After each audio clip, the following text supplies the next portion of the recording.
26 de abril de 2023, quarta-feira da terceira semana do tempo da Páscoa. Em nome do Pai, e do Filho, e do Espírito Santo. Amém.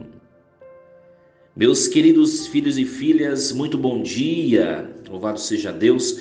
Hoje nós vamos meditar a primeira leitura proposta pela Igreja, dos Atos dos Apóstolos, capítulo 8, versículos do 1 ao 8.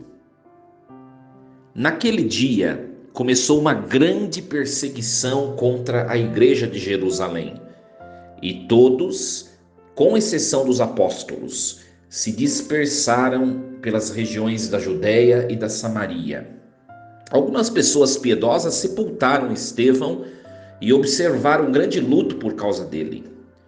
Saulo, porém, devastava a igreja. Entrava nas casas e arrastava para fora homens e mulheres para atirá-los na prisão. Entretanto, aqueles que se tinham dispersado iam por toda parte pregando a palavra. Filipe desceu a uma cidade da Samaria e anunciou-lhes o Cristo. As multidões seguiam com atenção as coisas que Filipe dizia. E todos unânimes o escutavam, pois viam os milagres que ele fazia. De muitos possessos saíam os espíritos maus, dando grandes gritos. Numerosos paralíticos e aleijados também foram curados. Era grande a alegria naquela cidade. Palavra do Senhor. Graças a Deus. Meus queridos filhos e filhas, para entendermos esta narrativa de hoje, nós temos que voltar lá na segunda-feira, quando nós refletíamos sobre o contexto de condenação de Estevão. Na segunda-feira nós vimos que Estevão era um homem cheio do Espírito Santo, firme na doutrina, fiel, falava com firmeza, e os sacerdotes, a turminha dos judeus, não conseguiam pegá-lo nas palavras. Isso acabou irritando as autoridades judaicas, que tramaram a morte de Estevão. Mentiram publicamente, dizendo que ele estava blasfemando contra a Escritura, o que era uma mentira, e Estevão foi condenado à morte por apedrejamento. O relato da morte de Estevão seria proclamado ontem, terça-feira, mas como caiu a festa de São Marcos, evangelista, a igreja omitiu essa leitura, porque tínhamos uma leitura própria para a festa de São Marcos. E hoje seria a continuação de ontem. Hoje, Estevão já foi morto, e diante da morte de Estevão, a igreja de Jerusalém se dispersou, né? O medo, talvez o temor diante das autoridades judaicas que estavam prendendo quem se dizia cristão. Nós vemos aqui que Saulo, que depois será o apóstolo Paulo, ele era o líder dos que prendiam cristãos. Entrava nas casas, percebiam que eram cristãos e arrastava para a prisão.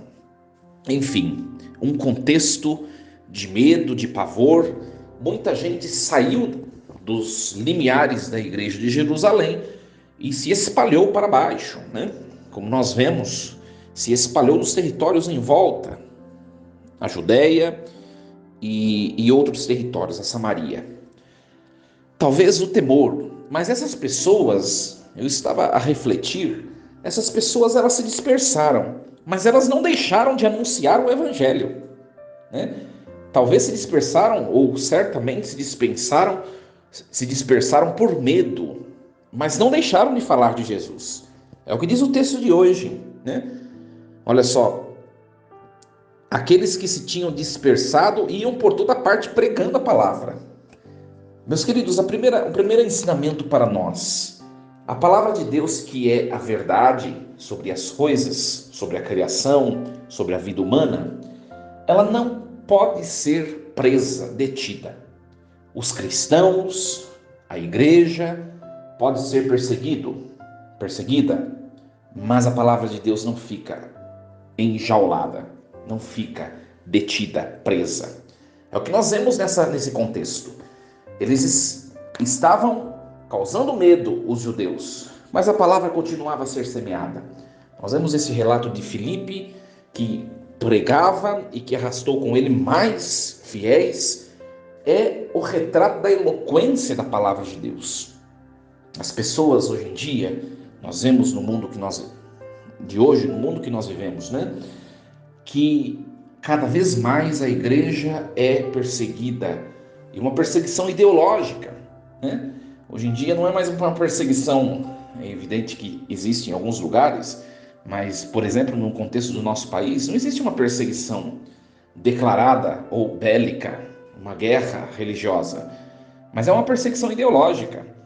As ideologias contrárias ao cristianismo, elas vão entrando nas nossas casas, pelas redes sociais, pela televisão, e nós vamos, às vezes, até tomando parte disso com as nossas palavras, com o nosso modo de pensar, mas a palavra de Deus, ela nos denuncia, né? Não sei se vocês já tiveram a experiência de se ver pensando algo que não é próprio de um cristão. Por quê? Porque o mundo pensa assim, sabe? Às vezes a gente vai convivendo com pessoas que não têm compromisso com Jesus Cristo e nós vamos pegando dessas pessoas aquilo que não é próprio de cristãos. O jeito de reagir a um desafio, o jeito de reagir no mundo em relação à busca do dinheiro, o jeito de reagir nos relacionamentos. Quantas vezes nós nos vemos com posturas totalmente anticristãs, posturas totalmente antitestemunhos. E nós, diante dessa percepção, nós temos que voltar à verdade, à palavra de Deus, né? O problema não é que nós errarmos, o problema é nós não voltarmos, né? Sobretudo nas questões que são tão importantes nas discussões sociais, né? Fazer uma adesão à palavra de Deus. Nós vemos que a verdade, o nome de Jesus Cristo, a doutrina de Cristo ia se espalhando por todos os territórios. E aqueles que perseguiam os cristãos, e perseguiam de maneira muito cruel, eles não obtiveram bom êxito. Não obtiveram, porque a palavra de Deus e a verdade, ela não pode ser contida, como o padre disse. Então, diante dessa palavra de hoje que a liturgia nos entrega, levemos no coração, meus queridos, a certeza de que a verdade, ela imperará, mesmo diante do caos. A gente olha o mundo de hoje e a gente às vezes pensa assim: o mal prospera, o mal está dominando, o mal está chegando diante das nossas casas. Na verdade, o mal é barulhento. Diante de algo que é barulhento e o bem que se faz silencioso, o barulho, ele aparenta estar no domínio. Mas quem está no comando de todas as coisas, por detrás de tudo, é Deus. Que nós estejamos do lado de Deus, que é o lado da verdade, que é o lado do Evangelho, que é o lado da doutrina de Cristo e da Igreja.